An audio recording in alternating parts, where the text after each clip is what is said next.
Haleluya, puji nama Tuhan. Bapak Ibu Saudara yang saya kasih di dalam Tuhan, mari kita buka hati pada kesempatan ini untuk firman Allah mengajar kita dalam ibadah hari Minggu ini. Dimanapun saudara berada, mari kita datang kepada Tuhan di dalam doa untuk mempersiapkan hati kita terbuka bagi Dia. Bapa di dalam surga, kami mengucap syukur kepadamu karena Engkau luar biasa. Di tengah-tengah situasi dan keadaan yang kami hadapi, Engkau tetap ada menyertai bersama dengan kami, bahkan mencukupkan kami. Kami masih bisa berkata, Tuhan, pada hari ini Engkau baik dan kami mau merayakan kebaikan-Mu di tengah-tengah kehidupan kami dan di tengah-tengah bangsa kami.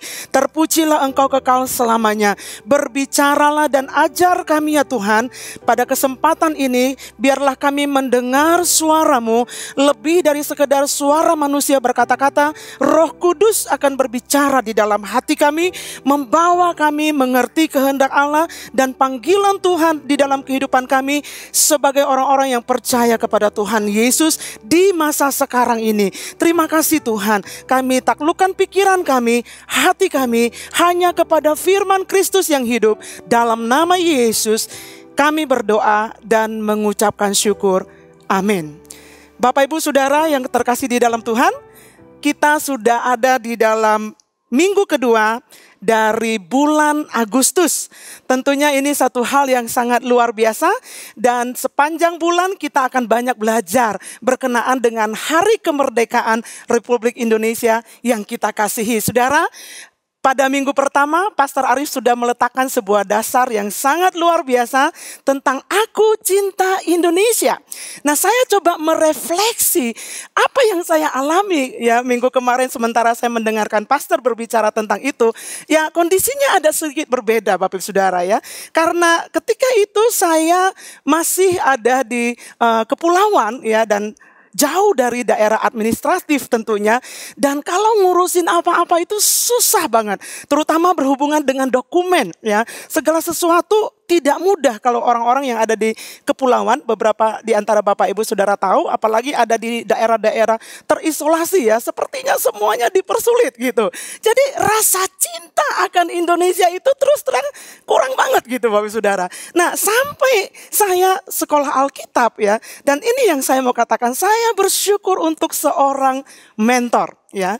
Dan waktu saya masuk tahun yang kedua di sekolah Alkitab, ketika itu ada sebuah penawaran seperti biasa ya. Ada sebuah penawaran dan ayo kamu di sini aja, di Malaysia aja. Karena kami akan buka kebaktian bahasa Indonesia dan kamu akan bantu di sana ya. Jadi kamu masih bisa teruskan sekolah. Wow, tentunya saudara-saudara, di tengah-tengah pengalaman saya yang tidak begitu fantastik ya dengan bangsa kita sebagai seorang warga negara, itu mungkin kesempatan yang baik Bapak Ibu Saudara ya. Tapi waktu saya bicara dengan mentor saya tentang hal ini dan dia tahu saya ditawarin untuk extension tinggal di Malaysia untuk sekolah dan juga pelayanan, itu kedengaran sangat rohani, tidak salah orang pelayanan kok gitu ya. Tapi somehow mentor saya bilang begini, dia bilang enggak. Kamu pulang ke Indonesia. Malaysia tuh enggak butuh kamu, Indonesia butuh kamu. Dan akhirnya saya mulai mengerti ya. Karena mentor saya takut saya tinggal dalam kenyamanan saudara-saudara. Jadi dia enggak kamu pulang ke Indonesia. Dan saya bersyukur Bapak Ibu Saudara, ketika saya belajar untuk taat dengan orang yang Tuhan tempatkan dalam kehidupan saya, akhirnya saya kembali ya. Karena saya nggak terikat sama gereja manapun juga. Saya dibiayain oleh gereja yang menaungi sekolah saya di Malaysia pada waktu itu. Jadi saya nggak punya obligasi apapun kepada gereja yang ada di Indonesia. Jadi saya bisa aja putuskan untuk tetap tinggal di sana. Namun saya bersyukur kepada Tuhan karena sebuah ketaatan saya kembali ke Indonesia dan diarahkan ke Bogor pula 20 tahun yang lalu. Nggak kenal siapapun juga. Namun di sini 20 tahun di gereja ini, Sidang Jemaat Allah Bethlehem, Tuhan sudah membawa saya kepada pengalaman-pengalaman yang menumbuhkan rasa cinta akan Indonesia, saudara-saudara. Saya bersyukur ketika saya masuk ke dalam pedalaman di Kalimantan Timur, Kalimantan Tengah, saya mulai menyaksikan masyarakat kita, melihat orang-orang yang terbelakang karena pendidikan, terbelakang karena pola hidup dan lain sebagainya. Saudara-saudara, masuk ke daerah pedalaman di Maluku, di Seram, di Danau Rana, di beberapa tempat, di beberapa bagian di Pulau Indonesia. Saudara, ngelihat sekeliling saya di Kepulauan Riau, ada suku-suku yang wow, ini adalah ladang Tuhan. Dan Tuhan mulai menimbulkan rasa cinta. Kamu bisa lakukan sesuatu, dan saya bersyukur melalui gereja ini Tuhan membuat saya jatuh cinta kepada bangsa Indonesia, dan saya berterima kasih ya kepada anugerah Tuhan yang sangat besar. Jadi pada kesempatan ini Bapak Ibu Saudara, mari kita terus mau belajar kebenaran firman Tuhan ya, bahwa kita Allah dipanggil oleh Allah untuk waktu seperti sekarang ini ya, bahwa kita dipanggil, dan ini adalah satu hikmat yang kita perlu mengerti, bahwa saudara dan saya dipanggil oleh Tuhan untuk waktu seperti sekarang ini. Saudara-saudaraku yang kasih dalam Tuhan, ada beberapa tokoh di dalam Alkitab yang hampir kehilangan kesempatan menyaksikan, mengalami perbuatan Tuhan yang hebat atas bangsanya ketika mereka berpikir Tuhan salah waktu. Ya, sebutkan saja Yeremia, Bapak Ibu Saudara. Ketika Tuhan bilang, aku yang membentuk engkau, aku yang sudah menetapkan engkau, aku yang sudah menguduskan engkau untuk pergi dan berbicara kepada bangsa-bangsa. Yeremia katakan dalam Yeremia 1 ayatnya yang ke-6, dia katakan, maka aku menjawab, Tuhan Allah, sesungguhnya aku tidak pandai berbicara, sebab aku ini masih muda, saudara-saudara. Dan apa sih sebenarnya Yeremia mau katakan kepada Tuhan? Tuhan, nanti aja Tuhan. Tuhan, masih terlalu muda. Tuhan, saya belum banyak latihan. Tuhan, saya belum banyak pengalaman. Tuhan, saya ngomong aja susah. Sebenarnya dia cuma mau bilang Tuhan tuh salah waktu. Itu aja sebenarnya kan Bapak Ibu Saudara. Dengan reaksi-reaksi yang ada, saudara-saudara. Nah saudaraku, Agustus ini kita betul-betul mau belajar dalam rangka hari kemerdekaan Indonesia. Orang kedua, saudara-saudara, yang hampir kehilangan kesempatan, Gideon. Ya, dicatat dalam Hakim-Hakim pasalnya yang ke-6. Waktu malaikat Tuhan muncul kepadanya, karena ada teriakan umat Israel mengerang karena penindasan, malaikat Tuhan datang kepada Gideon dan berkata, hai engkau pahlawan yang gagah berani. Gideon bilang, ups, kayaknya salah orang nih, kayaknya nggak tepat nih, ya. Makanya dia meresponi kepada malaikat tersebut, dikatakan bahwa Tuhanku, dengan apakah akan kuselamatkan bangsa Israel? Ketahuilah, kayak Tuhan nggak tahu saudara-saudara. Ketahuilah, dia ngomong begitu ya. Kaumku adalah yang paling kecil di antara suku Manasye, dan aku pun seorang yang paling muda di antara keluargaku, anak bungsu, saudara-saudara. Dan kalau mau dikatakan sebenarnya Gideon sedang bilang, Tuhan, enggak. Saya tuh dari kaum yang kecil, ya kan? Anak paling kecil lagi. Kalau konteks sekarang mungkin, saya kan dari daerah terpencil Tuhan. Saya kan begini dan begitu, tinggal di gang kecil, dari kaum coret, anak bungsu. Belum berhasil dalam hidup saya. Saya belum menunjukkan apa-apa. Ya, masih mempersiapkan karir, masih merintis usaha. Baru aja mau mulai, corona udah datang gitu kan. Jadi seolah-olah dia sedang berkata, Tuhan sebenarnya, Tuhan tuh salah waktu panggil saya, saudara-saudara. Yusuf, ketika dengan diam-diam dia mau menceraikan Maria, karena Maria hamil pada waktu itu.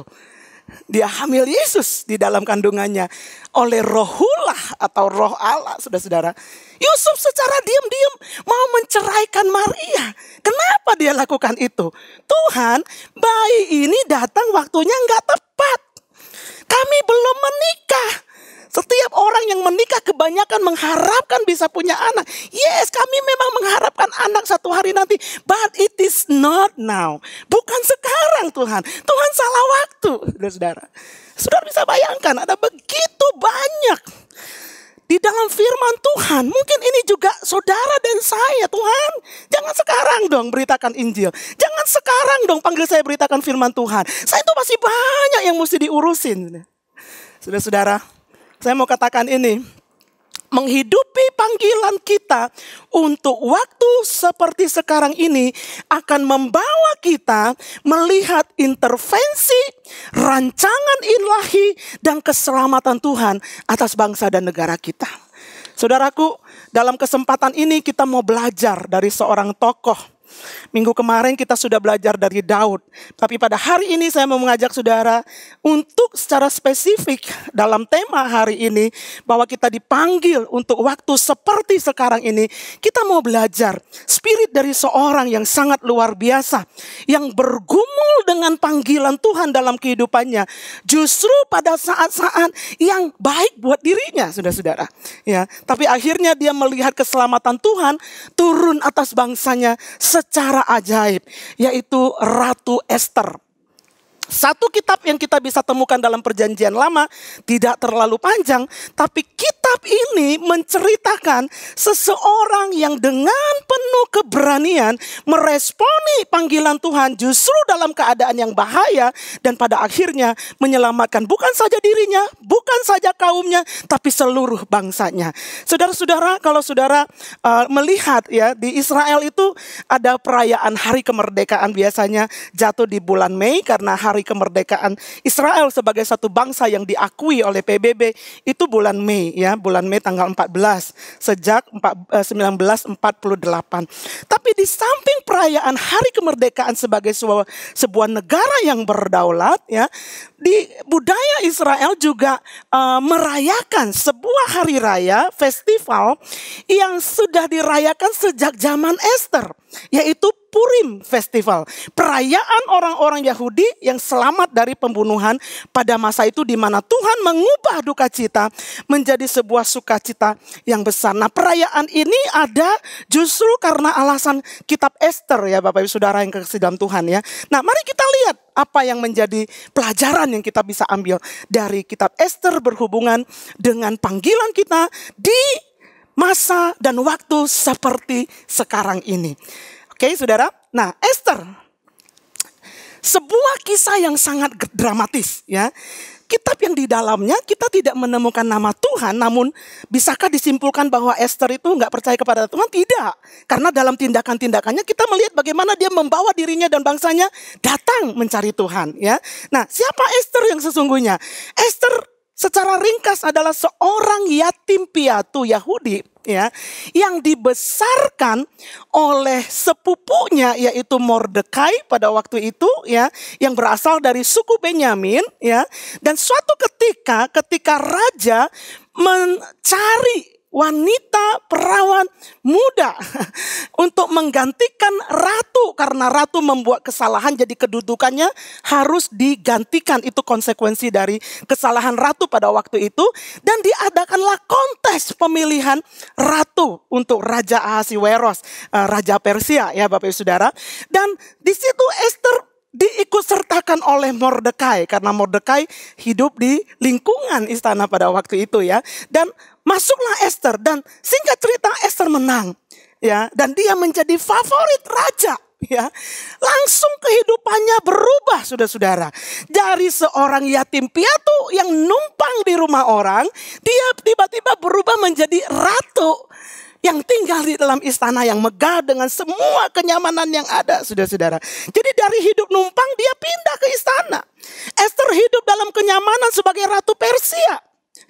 Sampai satu hari, ya, karena identitasnya tidak pernah dibongkar, satu ketika Mordekai memberikan sebuah informasi pada waktu itu.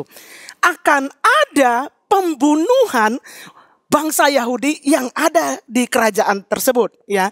Artinya ini akan melibatkan semua orang Yahudi, itu akan dibunuh. Itu adalah rencana jahat dari seorang yang bernama Haman, orang kepercayaan raja. Jadi Haman ini berhasil mempengaruhi raja untuk membantai orang Israel karena dia nggak suka dengan Mordekai. Dia iri dengan Mordekai, dia marah dengan Mordekai, saudara-saudara. Jadi Mordekai akhirnya datang kepada Ester melalui seorang pesuruh, karena nggak boleh sembarangan masuk istana pada waktu itu. Melalui seorang pesuruh, dia minta bantuan Ester. Dia ceritakan kondisinya supaya Ester pergi menghadap raja untuk memohon supaya raja membatalkan keputusan atau titah tersebut, saudara-saudara. Ester pasalnya yang keempat, mari kita lihat firman-Nya, ya. Di situ dikatakan, Juga ayat 8, salinan surat undang-undang yang dikeluarkan di Susan untuk memusnahkan mereka itu diserahkannya kepada Hatta, si pembawa berita yang membawa komunikasi kepada Esther, ya, karena Mordekai nggak bisa masuk, supaya diperlihatkan dan diberitahukan kepada Esther. Lagi pula Hatta disuruh menyampaikan pesan kepada Esther supaya pergi menghadap raja untuk memohon karunia-Nya dan untuk membela bangsanya di hadapan baginda.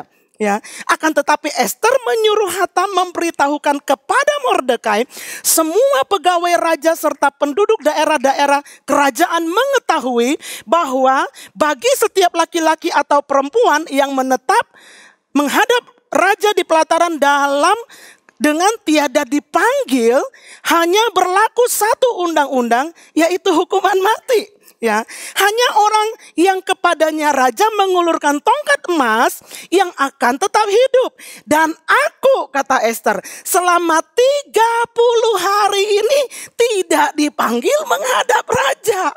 Saudara bayangkan, ya, kalau saudara suka nonton film kerajaan, ya, saya beberapa waktu lalu sebelum kuliah tuh sering banget nonton drama Turki, ya, tentang kerajaan Ottoman, dan itu baru saya ngeklik gitu. Oh, jadi raja selain dia punya ratu sebagai istrinya, dia punya banyak wanita, ya, yang memang sudah menjadi persembahan dari orang-orang tawanan, bangsa yang ditawan oleh kerajaan tersebut, ditaruh di dalam sebuah yang disebut di dalam Alkitab itu adalah balai wanita, ya, kalau dalam film Turki itu namanya harem, ya. Jadi si raja ini, ya, tidak selalu harus sama dengan ratu. Dia punya kebebasan, dia punya kemerdekaan. Saya mau yang ini, saya mau yang itu. Enggak selalu sama ratu. Jadi Esther sedang berkata, aku tuh udah 30 hari gak dipanggil. Saudara bisa bayangkan itu.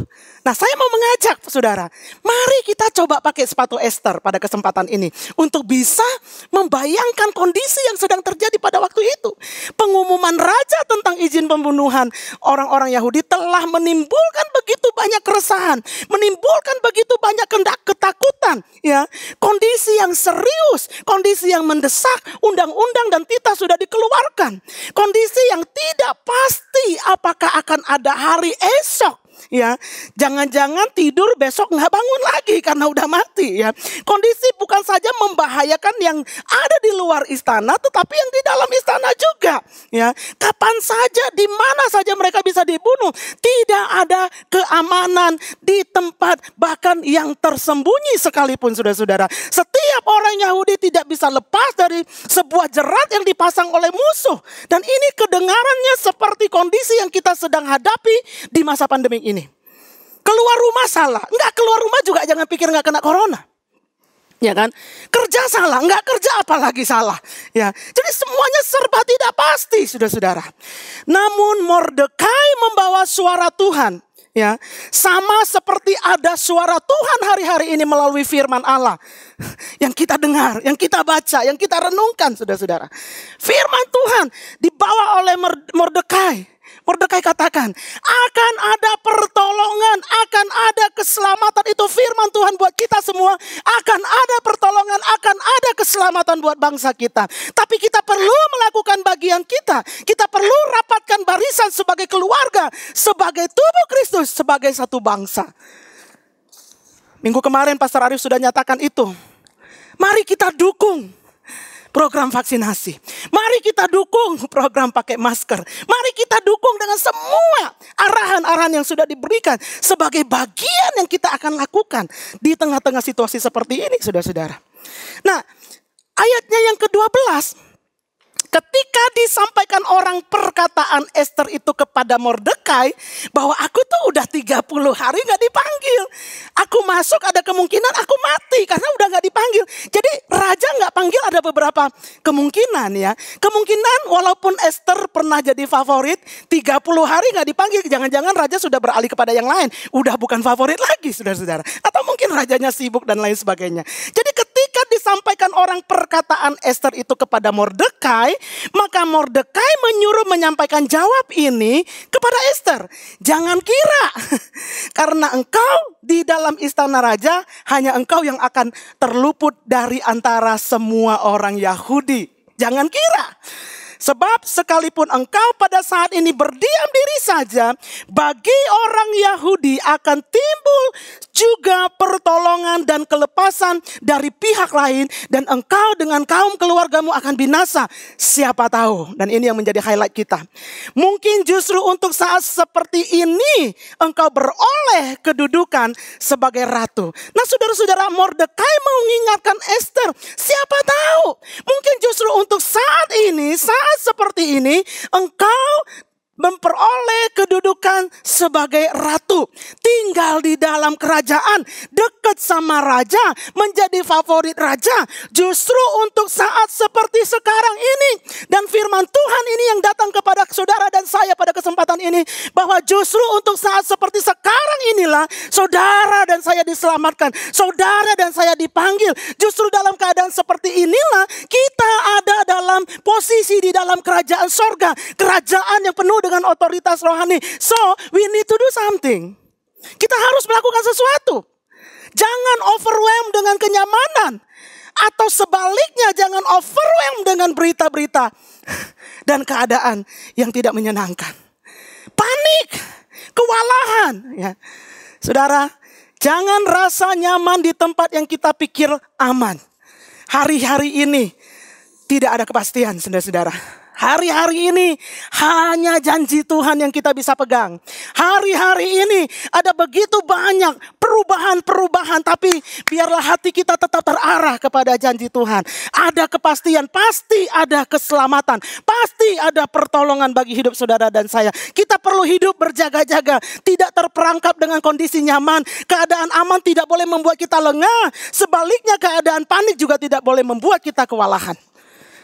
Apa keputusan Ester pada waktu itu, saudara? Ester tidak punya banyak waktu. Tidak boleh tunda. Harus segera mengambil keputusan. Apakah dia akan melakukan sesuatu atau pura-pura nggak tahu, saudara-saudara. Dan ini keputusan Ester. Ayat yang ke-15, pasal yang ke-4, kitab Ester katakan. Maka Ester menyuruh menyampaikan jawab ini kepada Mordekai. Pergilah, kumpulkanlah semua orang Yahudi yang terdapat di Susan dan berpuasalah untuk aku. Janganlah makan dan janganlah minum 3 hari lamanya. Baik waktu malam, baik waktu siang. Aku serta dayang-dayangku pun akan berpuasa demikian, dan kemudian aku akan masuk menghadap raja. Sungguh pun berlawanan dengan undang-undang. Kalau terpaksa aku mati, biarlah aku mati. Saudara, akhir cerita itu, rencana pembunuhan bangsa Yahudi dibatalkan oleh raja, dan justru musuh-musuhnya dihukum. Ya, dalam pasal 5 ayat yang kedua kita bisa lihat ketika raja melihat Ester, sang ratu berdiri di pelataran, berkenanlah raja kepadanya karena Tuhan sudah mengubahkan hatinya, saudara-saudara. Lewat doa, lewat puasa, Tuhan ubahkan hati dari Raja Ahasuerus ini. Sehingga raja mengulurkan tongkat emas yang di tangannya ke arah Ester, lalu mendekatlah Ester dan menyentuh ujung tongkat itu. Artinya dia tidak jadi mati. Dan pasal 9 ayat 17. Hal itu terjadi pada hari yang ke-13 dalam bulan Adar. Pada hari yang ke-14 berhentilah mereka, dan hari itu dijadikan mereka hari perjamuan dan sukacita. Bukan cuma hari itu, tapi sampai saat ini. Kalau saudara berangkat ke Israel di bulan Februari, saudara seringkali akan ketemukan perayaan Purim. Sampai hari ini, bangsa yang ada dalam tawanan itu dibebaskan karena ada orang-orang, ada Ester, ada Mordekai yang berani untuk mengambil sikap, yang berani dalam kasus Ester. Dia mengerti bahwa kedudukannya sebagai ratu pada waktu itu, ya, adalah untuk sebuah panggilan. Bagaimana saya bisa menghidupi panggilan saya untuk waktu sekarang ini? Pertanyaannya, ada begitu banyak pelajaran yang kita bisa dapatkan dari kitab Ester ini, saudara-saudara. Yang pertama, responi panggilan Tuhan untuk mengasihi bangsa ini. Tuhan bisa memakai orang yang biasa untuk sebuah pekerjaan yang luar biasa. Itu yang dialami oleh Ester. Seorang anak yatim piatu, gak punya apa-apa, numpang di rumah orang. Akhirnya bisa memiliki kedudukan sebagai seorang ratu. Ya sudah-sudah, dan dipakai oleh Tuhan. Ya, terlepas dari status latar belakang, Tuhan sedang memanggil saudara dan saya untuk berdiri bagi bangsa ini karena kitalah orang-orang yang dimerdekakan. Keputusan Tuhan pasti akan selalu diikuti dengan maksudnya yang sangat luar biasa. Demikian ketika Dia menetapkan saudara dan saya lahir di dalam bangsa ini, tinggal dalam bangsa ini, berusaha dalam bangsa ini, bekerja dalam bangsa ini, menikmati segala sesuatu yang baik di tanah negeri ini, saudara-saudara. Responi panggilan Tuhan untuk mengasihi bangsa ini. Itu yang pertama. Yang kedua, percayalah bahwa keputusan kita akan mempengaruhi hidup orang banyak. Ketika saudara meresponi panggilan Tuhan, aku adalah utusan Kristus. Aku adalah imamat yang rajani. Aku adalah bangsa yang kudus. Aku adalah orang yang dipilih oleh Tuhan. Ada di dalam bangsa. Keputusanmu untuk berdiri bangsa ini akan mendorong saudara dan saya untuk melakukan segala sesuatu bagi bangsa ini. Kita tidak bisa menahan diri untuk tidak menolong orang lain. Kita tidak bisa menahan diri untuk tidak membangun kehidupan orang lain. Kita tidak bisa tahan melihat orang yang tertinggal kehidupannya, kesehatannya, intelektualnya, keterbelakangnya, hubungan-hubungan yang rusak, keterikatan akan dosa, terjerat oleh pola pikir yang menyebabkan kebodohan dan kemiskinan. Kita nggak bisa tahan diri untuk tidak menolong mereka, saudara. Ketika kita meresponi, saudara-saudara. Yang ketiga, bayar harganya. Demi sebuah ketaatan, Esther bilang dia siap mati, saudara-saudara. Demi sebuah ketaatan. Jadi saya menyimpulkan dengan kalimat ini, bahwa ketaatan adalah sebuah kemustahilan tanpa harga yang dibayarkan. Ketaatan adalah sebuah kemustahilan tanpa harga yang dibayarkan, saudara-saudara. Dan yang keempat, yang terakhir, saudara, jangan menunda ketaatan akan panggilan. Ya, beberapa orang memberikan alasan ketika dipanggil oleh Tuhan Yesus. Yesus bilang apa? Tidak layak untuk menjadi muridku. Wow. Ketika Yesus panggil beberapa orang, dia bilang, oh, tunggu dulu Rabi. Saya mau kuburin dulu bapak saya. Tunggu dulu Rabi, saya masih ada urusan ini dan lain sebagainya. Yesus bilang, nggak layak jadi muridnya. Saya suka dengan satu kalimat yang sangat menangkap perhatian saya ketika saya baca dan saya coba pelajari mempersiapkan firman Tuhan ini. Dikatakan oleh Daniel Kolenda, delay obedience is disobedience. Menunda ketaatan sama dengan ketidaktaatan. Apakah hari-hari ini kita lupa akan panggilan kita? Sebagai umat pilihan Allah, ada di bangsa ini, menjangkau bangsa kita, mendoakan bangsa kita karena kita adalah imamat yang rajani. Apakah kita lupa panggilan kita karena kita kewalahan dengan keadaan yang ada di sekeliling kita? Kita marah dengan Tuhan, kita udah nggak lagi mau bersaksi, kita udah nggak mau lagi memberitakan firman Tuhan, kita kewalahan, sudah. Dalam bagian penutup ini saya ingin berdoa kiranya pelajaran hidup Ratu Esther menolong kita semua untuk tidak kewalahan dengan berkat, sebaliknya tidak kewalahan dengan kesusahan sehingga kita lupa panggilan kita sebagai murid Tuhan Yesus. Sepanjang kisah-kisah di dalam Alkitab, saudara-saudara, kita melihat bagaimana profesi Allah mengikuti orang-orang yang taat kepada panggilannya, termasuk saudara dan saya. Ketika kita tetap hidup dalam panggilan kita sebagai umat pilihan Allah untuk memberkati bangsa ini, Tuhan tidak pernah mengabaikan kebutuhanmu. Bulan ini adalah bulan kemerdekaan bangsa kita yang kita kasihi. Hidupi panggilan kita di tengah-tengah bangsa ini, karena kita dipanggil untuk waktu seperti ini. Tuhan Yesus memberkati saudara. Dimanapun saudara-saudara berada pada kesempatan ini, saya mau mengajak, mari pejamkan matamu, hampiri Tuhan. Kalau saudara ada bersama suami atau istri, pasangan saudara, dalam keluarga saudara, atau siapapun saudara berada saat ini, mari datang kepada Tuhan bersama-sama, ya, sebagai respon kita sebagai orang yang dipanggil oleh Tuhan untuk meresponi panggilan kita sebagai imamat yang rajani. Salah satu tugas kita adalah mendoakan bangsa ini.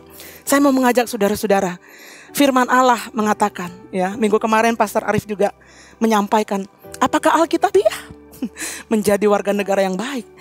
Ya, apakah Alkitabiah mendoakan bangsa kita? Saya mau bilang, kita diwajibkan untuk mendoakan bangsa kita. 1 Timotius pasal 2 ayat 1-4. Tulisan yang disampaikan kepada Timotius. Pertama-tama, aku menasihatkan, kata Rasul Paulus, naikkanlah permohonan, doa syafaat dan ucapan syukur untuk semua orang, untuk raja-raja dan untuk semua pembesar, agar kita dapat hidup tenang dan tentram dalam segala kesalehan dan kehormatan. Itulah yang baik, yang berkenan kepada Allah, juru selamat kita, yang menghendaki supaya semua orang diselamatkan dan memperoleh pengetahuan akan kebenaran. Mari kita datang kepada Tuhan, mengucap syukur ada di tengah-tengah bangsa ini. Terlepas dari kekurangan, ketidaksempurnaan para pemimpin mungkin yang saudara pernah punya pengalaman, dia tidak mengurus dengan benar urusan masyarakat. Wow, itu bukan urusan kita. Tapi Tuhan memanggil kita pada kesempatan ini. Ucapkan syukur untuk bangsa kita. Ucapkan berkat bagi bangsa kita. Dan doakan para pembesar kita. Bapa di dalam surga, sebagai tubuh Kristus, kami datang kepadamu pada kesempatan ini ya Tuhan. Memohon kepadamu anugerah-Mu yang semakin nyata bagi bangsa kami. Kami mengucap syukur Tuhan, Engkau menempatkan kami di negara Indonesia yang sebentar lagi kami akan merayakan hari kemerdekaan kami. Tuhan, kami bersuka cita. Kami bersyukur kepadamu karena Engkau memberkati tanah yang kaya raya ini. Dan kami juga berdoa untuk para pemimpin kami, untuk presiden kami dan seluruh aparatur negara kami. Secara khusus kami berdoa buat pahlawan-pahlawan kesehatan yang hari-hari ini Tuhan, mereka harus ada di garis depan. Mereka harus meresikokan diri dan hidup mereka demi membela bangsa ini. Kami berdoa untuk para tenaga kesehatan, mereka yang bekerja di rumah sakit di setiap bagian. Tuhan, kami berdoa di dalam nama Tuhan Yesus, berkatilah, hiburkanlah, kuatkanlah, selamatkanlah, sehatkanlah di dalam nama Tuhan Yesus Kristus. Bapa, kami bersyukur kepadamu, ada orang-orang yang membela bangsa kami. Kami terus berdoa untuk pemerintah kami dengan semua kebijakan yang harus diambil, yang sering kali tidak populer. Tuhan, Engkau tolong, biar hikmat-Mu menyertai setiap kebijakan-kebijakan itu. Biar intervensi Allah terjadi atas bangsa dan negara kami. Karena kesejahteraan bangsa ini adalah kesejahteraan kami juga. Hari ini kami datang memenuhi panggilan-Mu untuk berdiri bagi bangsa kami, berdoa bagi bangsa kami. Terima kasih ya Tuhan, untuk satu bangsa yang begitu kaya dengan keragaman. Kami boleh tinggal bersama-sama, kami boleh mengasihi satu dengan yang lain. Kami bersyukur kepadamu Tuhan, selamatkanlah bangsa kami. Kami berdoa di dalam nama Tuhan Yesus Kristus. Dimanapun anak-anak-Mu berada saat ini, kami mengangkat tangan kami ke hadirat-Mu yang kudus dan suci, pertanda penyerahan diri kami kepada Engkau. Karena kami tidak sanggup menghadapi pandemik ini, terkecuali intervensi Allah memampukan dan memberikan kami kekuatan, memberikan kami kesukaan ya Tuhan. Karena keselamatan daripada Allah melebihi segala-gala yang kesusahan yang kami hadapi. Dan kami percaya ada kemuliaan yang besar yang Tuhan sudah siapkan bagi orang-orang yang bertahan sampai akhir. Kami bersyukur kepadamu dimanapun anak-anak-Mu berada. Berkat-Mu atas kami semua. Terima kasih Bapa di dalam surga. Kami juga berdoa, mungkin ada di antara kami yang sedang sakit, mungkin ada di antara kami yang sedang menghadapi financial goncangan yang begitu besar di pekerjaan, di dunia usaha. Tuhan, biarlah kekuatan Allah, hikmat Allah, maksud Tuhan akan terus dinyatakan supaya kami mencari Engkau di tengah-tengah kesulitan ini. Segala pujian dan penghormatan kami berikan kepada Tuhan. Engkaulah jawaban bagi kami semua dan kami bersyukur bersyukur karena ada Bapa yang selalu memperhatikan kehidupan kami. Karena ada Juru Selamat yang sudah berkorban dan menyelamatkan kehidupan kami. Hidup kami ya Tuhan lebih daripada kehidupan di masa sekarang ini. Tapi Tuhan sudah menyiapkan kemuliaan yang besar. Terpujilah Engkau kekal selama-lamanya. Terima kasih Tuhan, dimanapun saudara berada, tetap angkat tanganmu dan kita mau menerima berkat Tuhan di akhir daripada pemberitaan firman Tuhan dan juga ibadah hari ini. Bapa di dalam surga, kami memuji Engkau, berkat-Mu atas kami semua di dalam nama Tuhan Yesus Kristus. Tuhan memberkati engkau dan melindungi engkau. Tuhan menyinari engkau dengan wajah-Nya dan memberikan engkau kasih karunia. Tuhan menghadapkan wajah-Nya kepadamu dan memberikan engkau damai sejahtera yang melampaui akal manusia untuk tetap tinggal tenang di masa-masa turbulensi ini. Di dalam nama Tuhan Yesus, saudara-saudaraku yang saya kasihi di dalam Tuhan, tetaplah ada di dalam hadirat Tuhan dan terimalah berkat dari Allah Bapa di dalam surga, cinta dan kasih sayang dari Tuhan Yesus Kristus yang sudah mengorbankan dirinya supaya kita punya kehidupan di masa sekarang dan kehidupan di masa yang akan datang. Terimalah juga kekuatan dari Allah Roh Kudus yang akan menyertai kita, menghibur kita, menuntun kita kepada kebenaran Allah dan juga memberikan kita kuasa untuk hidup sebagai anak-anak Allah di masa pandemik ini. Di dalam nama Tuhan Yesus Kristus, Dia kiranya menyertai kita mulai hari ini sampai Maranatha, kita datang bertemu dengan Dia dalam kemuliaan yang kekal. Haleluya, amin. Tuhan Yesus memberkati Bapak Ibu Saudara semua dimanapun saudara berada. Jangan lupa untuk tetap ikuti protokol kesehatan. Dan jika saudara belum bergabung di dalam live, jangan ketinggalan, karena saudara akan terus bisa digembalakan dengan baik ketika saudara ada di dalam live. Tuhan Yesus memberkati.